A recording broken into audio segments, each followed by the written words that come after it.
Good morning. எல்லாருக்கும் இனிய காலை வணக்கம். Happy Monday. நம்ம ஓடி ஓடி போய் சம்பாதிக்கிறோம், நிறைய பணம் ஏர்ன் பண்றோம். நம்ம கூட இருக்கிறவங்க எல்லாரையும் சந்தோஷமா வச்சுக்கிறோம். அதாவது நம்ம குடும்பத்தை, நம்ம உற்றார் உறவினர் எல்லாருக்குமே நல்ல லக்ஸுரி லைஃப்ஸ் கொடுத்து நல்லா வச்சிருக்கோம்.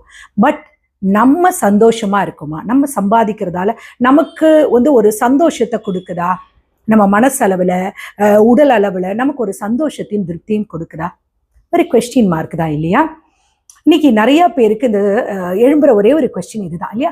நம்ம ஓடி ஓடி சம்பாதிக்கிற பணம் எவ்வளோ நம்ம ப்ரெஷர்ல ஸ்ட்ரெஸ்ல நம்ம சம்பாதிக்கிறோம். அதுக்கப்புறம் என்ன ஆயிடுது? நம்ம ஹெல்த் டேமேஜ் ஆகி அது ஹெல்த்துக்கே, நம்ம மெடிசனுக்கு, ட்ரீட்மெண்ட்டுக்கே போயிடுது. இது ஒரு சாதாரண டைலாக் இல்லை. ஆக்சுவலி இது நம்ம சொசைட்டில நிறைய இடத்துல நடக்கிற விஷயம்தான். நம்ம ஹாப்பியா இருக்கோம், ஆனா இருக்கோமா? நம்ம ஹாப்பியா இருக்கோமா? இல்லை நம்ம ஏர்ன் பண்றது தான் ப்ரையாரிட்டியா இருக்கா? ஒரு கொஸ்டின் இல்லையா? இன்னைக்கு சொசைட்டி என்ன தெரியுமா சொல்லுது? நம்ம எவ்வளவு சம்பாதிக்கிறோம் அதுதான் நம்முடைய வேல்யூ. நீங்க எவ்வளோ பெரிய கம்பெனியில வேலை பார்க்குறீங்க அதுதான் உங்களுடைய ரெஸ்பெக்ட். அப்போ ஒரு மனுஷனுடைய கேரக்டர், கைண்ட்னஸ், கேர், கம்பேஷன் இதெல்லாம் செகண்டரி ஆயிடுச்சு இல்லையா? லிங்க்டின்ல போஸ்ட் பண்றோம், இன்ஸ்டாகிராம்ல ஸ்மைல் பண்றோம், ஆனா உள்ளுக்குள்ள ஒரே ஸ்ட்ரெஸ், ஆங்ஷியட், அப்படின்னு சொல்ல ஒரே கம்பேரிசன் இல்லையா? நம்ம எப்படி சொல்றதுன்னா, நம்மளுடைய வாழ்க்கை ஒரு ஹைலைட்டான ஒரு ரீல் மாதிரி ஆயிடுச்சு. ஆனா உண்மையா பார்த்தா நம்முடைய லைஃப் ஒரு சைலண்டா பிரேக் டவுன் ஆயிட்டு இருக்கு. ஒரு காலத்துல ஃபேமிலி எல்லாம் ஒன்னா உட்காந்து டுகெதரா உட்காந்து சாப்பிடுவோம், பேசுவோம், சிரிப்போம். ஆனா இன்னைக்கு ஒருத்தர் போன்ல, ஒருத்தர் லேப்டாப்ல, இன்னொருத்தர் டிவியோட பேக்ரவுண்ட் நாய்ஸ்ல.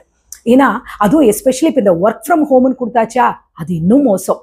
எல்லாருமே ஒரே வீட்டில் தான் இருக்கும், ஆனா நம்ம யாருமே ஒருத்தரோட ஒருத்தருக்குள்ள ஒரு எமோஷனல் பாண்ட் நமக்குள்ள கம்மி ஆகிட்டே இருக்குல்ல. அம்மா பேசணும்னு நினைக்கிறாங்க, நம்ம பிஸியா இருக்கோம்.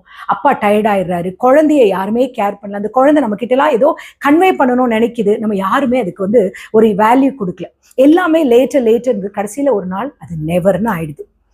உண்மையா சொல்லணும்னா, நம்ம வீட்டுக்கு வரோம், நம்ம ப்ரெசன்ஸ் மட்டும்தான் வீட்டுக்குள்ள வருது.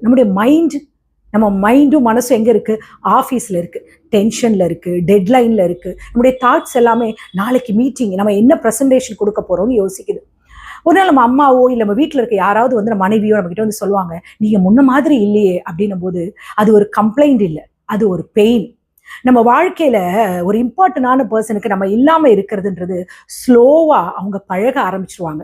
நீங்க நினைக்கிறீங்க நம்ம சம்பாதிச்சு பணத்தை கொடுத்ததும் அது அவங்களுக்கு ஹாப்பி கொடுக்குது, அந்த பெனிஃபிட்ஸ் அவங்களுக்கு ஹாப்பினஸ் கொடுக்குது. கிடையாது. உங்களை நேசிக்கிற உள்ளங்களுக்கு உங்களுடைய ப்ரெசன்ஸ், நீங்க எவ்வளவு நேரம் கேர் பண்றீங்க, நீங்க எவ்வளவு நேரம் அவங்க கூட பேசுறீங்க, எவ்வளவு நேரம் அவங்களுக்காக ஒதுக்குறீங்க, அதுதான் அவங்களுக்கு முக்கியம். நம்ம அதெல்லாம் யோசிக்கிறதே இல்லை. நம்ம என்ன நினைக்கிறோம்னா, நம்மளுடைய மைண்ட் செட்ல நம்ம அடுத்தவங்களுக்காக உழைக்கிறோம், நம்ம அவங்களுக்காகன்னு சொல்லிட்டு நம்ம ஒர்க்கையே நம்ம கான்சென்ட்ரேட் பண்ணிட்டு இருக்கோம். ஒரே ஒரு நிமிஷம் என்ன யோசிச்சு பாருங்களேன். உங்களுக்கு என்ன பிடிக்கும்? உங்களுடைய ட்ரீம் என்ன? உங்களுடைய ஆம்பிஷன் என்ன? உங்களுக்கு சொல்றதுக்கு ஆன்சரே இருக்காது. ஏன்னா உங்க வாழ்க்கை ஃபுல்லுமே டார்கெட், டெட்லைன், அதாவது சொல்றாங்க டெட்லைன், அப்ரைசல், இதுலேயே தான் நம்ம மைண்ட் சரண்டர் ஆயிடுச்சு இல்லையா? நம்ம டேலண்ட் என்ன? நம்மளுடைய பேஷன் என்ன? நம்மளுடைய இண்டிவிஜுவாலிட்டி என்ன? இதெல்லாம் ஸ்லோவா நமக்குள்ளேயே அழிஞ்சு போயிடுது இல்லையா? அப்படியே புதஞ்சு போயிடுச்சு நம்முடைய ஆசைகள் எல்லாம். இன்னொரு பெரிய ப்ராப்ளம் என்ன தெரியுமா? கம்பேரிசன். அவன் கார் வாங்கிட்டான், அவன் டபுள் பெட்ரூம் வீடு வச்சிருக்கான், அவன் அப்ராடு போயிட்டான், அவன் சேலரி ஹையா இருக்கு. இந்த கம்பேரிசனாலே நம்முடைய ஹாப்பினஸ் சைலண்டா அதுக்கு என்ன பண்ணுது? கொண்டுட்டே இருக்கு. இதுக்காக நம்ம என்ன பண்றோம்? அதிகமா லோன் வாங்கி அவன் முன்னாடி நம்ம பெரிய ஆளா காட்டணும், நம்ம பிள்ளைகளை பெரிய பெரிய ஸ்கூல்ல படிக்க வைக்கணும்னு சொல்லிட்டு லக்ஸுரி கார் வாங்கணும், அதிகமான கடன் கமிட்மெண்ட்ஸ்குள்ள ஆகி ஒரே டென்ஷன் ஆயிரும் இல்லையா? அப்போ நம்ம வாழ்க்கை ஓடுறது கரெக்டான டைரக்ஷன்ல கிடையாது. நம்ம என்ன பண்றோம் தெரியுமா? ஹெல்த்தை கெடுத்துட்டு பணம் சம்பாதிக்கிறோம், பிறகு அந்த பணத்தை கொடுத்து அந்த ஹெல்த்தை வாங்க பார்க்குறோம். இதான் மாடர்ன் லைஃபோட ஒரு ட்ராஜடி இல்லையா? என்ன சொல்லுது? அற்றல் அரிதே பொருள் அல்ல, மற்றதின் பெற்றான் பெறுவது. இது என்னன்னு கேட்குறீங்களா? இது ஒரு திருக்குறள். இந்த திருக்குறள் ரொம்ப அழகா தெளிவா சொல்லுது. இது ஒரு சாதாரண வரிகள் கிடையாது. அற்றான் அரிதே பொருள் அல்ல, மற்றதின் பெற்றான் பெறுவது. அதாவது பொருள், அதாவது பணம், மற்றது அதாவது என்ன சொல்றதுன்னா அன்பு, நிம்மதி, உறவு, மன அமைதி. திருவள்ளுவர் சொல்ல வருது என்னன்னா, பணம் மட்டும் இருந்தா வாழ்க்கை ஒரு கம்ப்ளீட் ஆகாது. இன்னைக்கு நம்ம சொசைட்டி நம்ம என்ன நடந்துட்டு இருக்கு? பணம் இருந்தாதான் ரெஸ்பெக்ட் இல்லையா? பணம் இருந்தாதான் வேல்யூ, பணம் இருந்தாதான் ஹாப்பினஸ் இல்லையா? உண்மை என்ன? பணம் உங்களுக்கு ஒருவேளை கம்ஃபர்ட் கொடுக்கலாம், பணம் உங்களுக்கு வசதியும் கொடுக்கும். ஆனா அது உங்களுக்கு ஒரு உண்மையான அன்பு உங்க வாழ்க்கையில உங்களுக்கு வாங்கி கொடுக்குமா? அது உங்களுக்கு ஒரு மன நிம்மதியை வந்து கொடுக்குமா? அது உறவுகளை விட ப்ரொடெக்ட் பண்ணாது இல்லையா?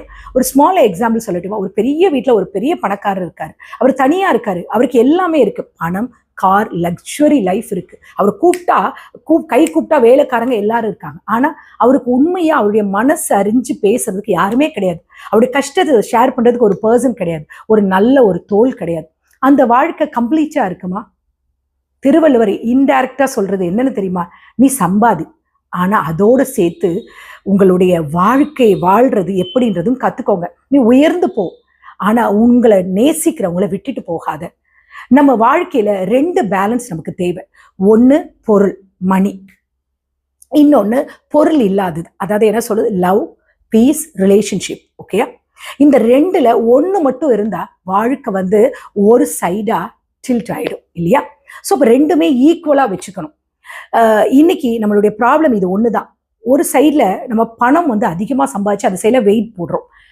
லைஃப் சைட்ல எம்டியா விட்டுரும். அதனாலதான் சக்சஸ் இருந்தாலும் சாட்டிஸ்ஃபேக்ஷன் நமக்குள்ள வரதே இல்லை. டயர்டு இருந்தாலும் தூக்கமே வரல இல்லையா? ஸ்மைல் இருந்தாலும் ஹாப்பினஸே இல்லைல்ல. வெளி பிரகாரமா தான் எல்லாம் இருக்கு இல்லையா? பணம் சம்பாதிக்காதுன்னு யாருமே உங்களை சொல்லலை.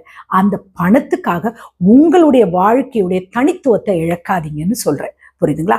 இன்னைக்கு நம்ம எத்தனை பேர் வந்து அதை வந்து ஒரு கான்சென்ட்ரேட் பண்ணிக்கிட்டு இருக்கோம். பணம் தான் நமக்கு எல்லாத்துக்கும் தேவை இல்லையா? ரொம்ப பெருசா தெரியுது இல்லையா? பணம் பணம் பணம் பணம்ட்டு ஓடிக்கிட்டே இருக்கும்ல லைஃப்ல. ஒரு நாள் உங்க ஃபோன் சைலண்டா இருக்கும். உங்க வேலையெல்லாம் முடிஞ்சிருக்கும். உங்க லைஃப் ரொம்ப ஸ்லோவா மூவ் ஆன் ஆயிட்டு இருக்கும். அப்ப நீங்க யாருக்கு கால் பண்ணுவீங்க? நீங்க சம்பாதிச்ச பணத்துக்கா, இல்லது உங்க பக்கத்துல இருக்கிற நேசிச்ச உறவுகளுக்கா? நீங்க வேலை பாக்குறீங்க, ஆனா அந்த வேலைக்காக உங்களை நீங்க இழக்காதீங்க. நீங்க ஏர்ன் பண்ணுங்க. அந்த லைஃபை தயவு செய்து மிஸ் பண்ணிடாதீங்க. புரியுதுங்களா? இன்னைக்கு நம்ம வீட்டில் எத்தனையோ குழந்தைகள் வந்து பெரிய பெரிய கார்பரேட் ஐடி கம்பெனிலலாம் ஒர்க் பண்ணிட்டு இருக்காங்க இல்லையா? அந்த குழந்தைகள் நம்ம கணவர் அவங்களாம் ரிலாக்ஸா இருக்காங்களா? இல்லை, அவங்களாம் ஏர்ன் பண்ணிக்கிட்டே இருக்காங்க நமக்கு சந்தோஷத்தை கொடுக்கணும்னு. பட் அவங்களுடைய சந்தோஷம், அவங்களுடைய மன அமைதி பார்த்துருக்கீங்களா? அவங்க டென்ஷன் அப்படியே இருக்காங்களே. அவங்க சம்பாதிக்கிற பணம் அவங்களோட ப்ரெஷரால ஏற்படுற ஹெல்த் இஷ்யூக்கே போயிடுது இல்லையா? பல கார்பரேட் ஒர்க் பண்ற பசங்களுடைய நிதர்சனமான உண்மை என்ன தெரியுமா? மன நிம்மதி இல்லாத வாழ்க்கை. என்ன காஸ்ட்லி பெட்ல படுத்தாலும் அவங்களால நிம்மதியா தூங்க முடியுதா? நாளைக்கு என்ன பண்ண போறோம், நாளைக்கு எப்படி பிரசன்டேஷன், அந்த ப்ரெஷர் அவங்களுக்குள்ள இருந்துட்டே இருக்கு. அவங்களுக்குள்ள அவங்க யாருன்ற ஒரு கேள்வி வந்துட்டே இருக்கு. அவங்களுக்குள்ள ஒரு வெறுப்பு, அவங்களுக்கு யார் மேலேயும் காட்ட முடியாத ஒரு கோபம். ஏன்னா அந்த கமிட்மெண்ட்ஸோட ப்ரெஷர். அதனால எத்தனையோ பேருங்க அவங்களுடைய ரிலேஷன்ஷிப்லாம் பிரேக் டவுன்ஸ் ஆயிருக்கு இல்லையா? நம்ம பார்க்கறோம்ல, எத்தனை பேர் பிரேக்கப் ஆயிருக்காங்க இல்லையா? இது ஏன்னா அந்த கோபம். ஒரு வாழ்க்கைன்றது ஒரு அண்டர்ஸ்டாண்டிங் இல்லாம ரன் பண்ணிட்டு இருந்தா, ஒருத்தருக்குள்ள புரிதல் இல்லாம, பேசுறதே இல்லாம, வார்த்தைகளே இல்லாம ஒரு வாழ்க்கை வந்து ஒரு மெஷின் மாதிரி ஆயிடுது இல்லையா? நம்மள மாதிரியே மற்றவங்களும் இருப்பாங்களா? நம்ம கூட இருக்கிற உறவுகளும் நம்மள மாதிரியே இருப்பாங்களா? அவங்க என்ன பண்றாங்க? இவங்களுடைய நினைப்புலாம் என்னன்னா, நம்ம வாங்கின கடனை அழைக்கணும், இந்த நம்மளுடைய என்ன கமிட்மெண்ட் இருக்கோ அதெல்லாம் நம்ம பண்ணணும்ட்டு ஒரு டெட்லைன் வச்சுக்கிறாங்க. ஆனா நம்ம என்ன பண்றோம்? அந்த குழந்தைகளுடைய உணர்வுகளை கூட நம்ம மறைக்க விட்டுறோம் இல்லையா? குழந்தைகளே அவங்களுடைய லைஃப் என்ன பண்ணிட்டு இருக்காங்க எதுவுமே யோசிக்க, நம்ம அந்த டெட்லைனை பத்தியே தான் யோசிச்சுட்டே இருக்கோம். அந்த உறவுக்கு இடையில என்ன ஆயிடுது? ஒரு பெரிய சுவர் எழுப்பிச்சிருது. ஒரு டைரக்டான ஒரு உண்மை சொல்லணும்னா, நம்ம இல்லைன்னா அந்த இடத்துல, அது மீன் ஒரு எக்ஸாம்பிள் சொன்னோம்னா, ஆஃபீஸில் நம்ம இல்லைன்னா அந்த இடத்துல ஆஃபீஸ் கண்டிப்பாக வேற ஒரு இடத்த ரீப்ளேஸ் பண்ணிடும். ஆனால் நம்ம குடும்பம் மட்டும்தான், நம்ம இல்லைன்னா அந்த இடத்த யாராலையுமே ரீப்ளேஸ் பண்ண முடியாமல் அவங்க பெயின் பண்ணுவாங்க. நீங்கள் சம்பாதிச்ச பணம் ஒரு ஸ்டேஜ் வரைக்கும் தான் உங்கள் கூட வரும். நீங்கள் தவற விட்ட நேரங்கள் ஒரு நாள் உங்கள் கூட திரும்ப வராது. ஒரு நாள் உங்கள் ஃபோன் சைலண்டாக இருக்கும், உங்களுடைய இமெயில் எல்லாம் ஸ்டாப் ஆகிடும், உங்கள் டெட்லைன் எல்லாம் டிஸப்பியர் ஆகிடும். அப்போ உங்கள் பக்கத்தில் இருக்கிறது யார்? உங்களுடைய குழந்தைகளா, உங்களுடைய மனைவியா, இல்லை நீங்க சம்பாதிச்ச உங்க உறவுகளா, இல்லை நீங்க பிரேக்கப் பண்ண மனிதர்களா? யார்? எத்தனை குழந்தைகள் தெரியுமா தாய் தப்பனுடைய பாசங்கள் கிடைக்காம தனிமரமாயி அவங்களுடைய வாழ்க்கையே வெறுப்பாய் எத்தனையோ உடல் சம்பந்தப்பட்ட, அதாவது மன சம்பந்தப்பட்ட நோய்க்குள்ளெல்லாம் போயிடுறாங்க தெரியுமா? பணம் சம்பாதிங்க, பட் அதே மாதிரி லைஃப் இல்லை. வேலை முக்கியம், அது உங்களுடைய ஐடென்டிட்டி இல்லை. உறவு மட்டும்தான் உண்மையான செல்வம். நீங்க ஒரு வாழ்க்கைக்காக வேலை பாருங்க, நான் வேலைக்காக சொல்ல, ஆனா வேலைக்காக உங்களுடைய வாழ்க்கையை நீங்க தியாகம் பண்ணாதீங்க. ஒரு நாள் நீங்க எல்லாத்தையும் சம்பாதிக்கலாம், ஆனா உங்களை கூப்பிட்டு உங்ககிட்ட அன்பா ஓடி வர உறவுகளை இல்லாம போயிடுச்சுன்னு வச்சுக்கோங்க, அது உண்மையான ஒரு சக்சஸே கிடையாது, அது ஒரு வெறுமையானதுதான். இன்னைக்கு நிறைய பேருடைய வாழ்க்கை இப்படித்தான், இந்த சிச்சுவேஷன் தான் இன்னைக்கு போயிட்டு இருக்கு. ஒன்றும் பிரச்சனையே கிடையாது. இத்தனை நாள் முடிஞ்சதெல்லாம் போகட்டும். இனிமே நீங்க முடிவெடுங்க. இனிமே நீங்க ஒரு எஃபர்ட் போடுங்க. உங்க வாழ்க்கையில உங்களுடைய சந்தோஷத்தை உங்களை நேசிக்கிற உறவுகளுக்காக கொடுங்க, உங்களுடைய பிள்ளைகளுக்காக கொடுங்க. அந்த குழந்தைகளுடைய ஏக்கங்களை கேட்டுக்கோங்க. ஏன்னா அவங்களுடைய மனசுல நீங்க என்ன சொல்றீங்கன்னா, அதிகமான நீங்க சந்தோஷத்தை வாங்கி கொடுக்கலாம், கிஃப்ட் வாங்கி கொடுக்கலாம், பெரிய பெரிய விலை உயர்ந்த பொருட்களை வாங்கி கொடுக்கலாம். ஆனா அந்த குழந்தை உண்மையான ஒரு ஹாப்பியோட இருக்கா? உங்க மனைவி உண்மையான சந்தோஷத்தோட இருக்காங்களா? இன்னைக்காவது உட்கார்ந்து பேசியிருக்கீங்களா? உங்க தாய் தகப்பன் உண்மையான சந்தோஷத்தை இருக்கீங்களா? நீங்க வாங்கி கொடுத்த டபுள் பெட்ரூம், லிஃப்ட் வச்ச வீடு அவங்களுக்கு ஹாப்பினஸ் கொடுக்குதா? இல்ல உங்களுடைய பிரசன்ஸ் அவங்களுக்கு ஹாப்பினஸ் கொடுக்குதா? கொஞ்சம் யோசிச்சு பாருங்க. ஒன்றும் மாறல, உங்களால முடியும். தயவு செஞ்சு உங்களை நீங்க நேசிங்க. போதும், ஓடி ஓடி உழைக்கிறீங்களா? இருக்கட்டும், ஒர்க் தேவை, எல்லாம் தேவை. But at the same time உங்களை யோசிங்க. உங்களுக்கு கொஞ்சம் ப்ரையாரிட்டி கொடுங்க. உங்களை நீங்க லவ் பண்ண கத்துக்கோங்க. செல்ஃப் லவ் ரொம்ப முக்கியம். நம்மளை நேசிக்கிற உண்மையான உறவுகளையும் நேசிக்க கத்துக்கோங்க. இந்த நாள் உங்களுக்கு இனிய நாளா இருக்கணும் நான் கடவுளை வேண்டிக்கிறேன். Take care, bye bye, love you all.